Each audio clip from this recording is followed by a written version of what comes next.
সকলকে জানাই রবীন্দ্র জয়ন্তীর অনেক অনেক শুভেচ্ছা।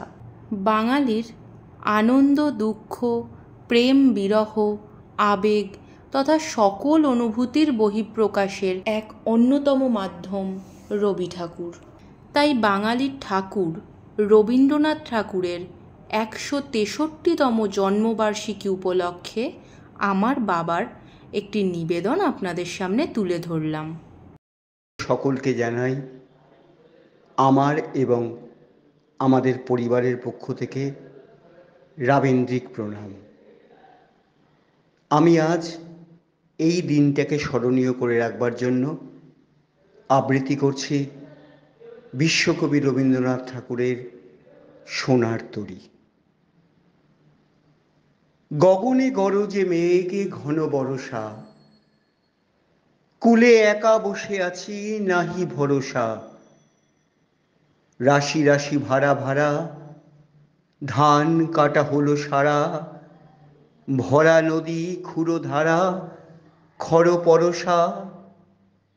কাটিতে কাটিতে ধান এলো বরষা। একখানা ছোট ক্ষেত আমি একেলা, চারিদিকে বাঁকা জল করিছে খেলা। পরপারে দেখি আঁকা তরু ছায়া মসি মাখা, গ্রাম খানি মেঘে ঢাকা প্রভাত বেলা। এপারেতে ছোট ক্ষেত আমি একেলা, গান গেয়ে তরিবে কে আসে পারে।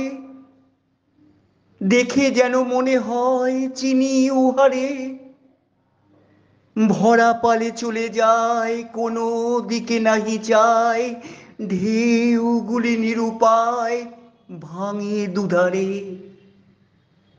দেখে যেন মনে হয় চিনি উহারে। ওগো তুমি কোথা যাও কোন বিদেশে, বারেক ভিড়াও তরি কুলেতে এসে। যেও যেথা যেতে চাও, যারে খুশি তারে লও, শুধু তুমি নিয়ে যাও খড়ি ঘেঁষে। আমার সোনার ধান কুলেতে এসে, যত চাও তত লও তরণী পরে।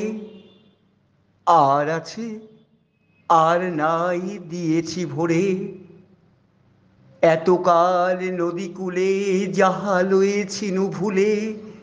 সকলে দিলাম তুলে থরে বিথরে। এখন আমারে লহ করুণা করে, ঠাঁই নাই ঠাঁই নাই ছোট সে তরী। আমার সোনার ধানে গিয়েছে ভরি, শ্রাবণ গগন ঘিরে ঘন মেঘ ঘুরে ফিরে। শূন্য নদীর তীরে রহিনু পড়ি, যাহা ছিল নিয়ে গেল সোনার তরী। নমস্কার।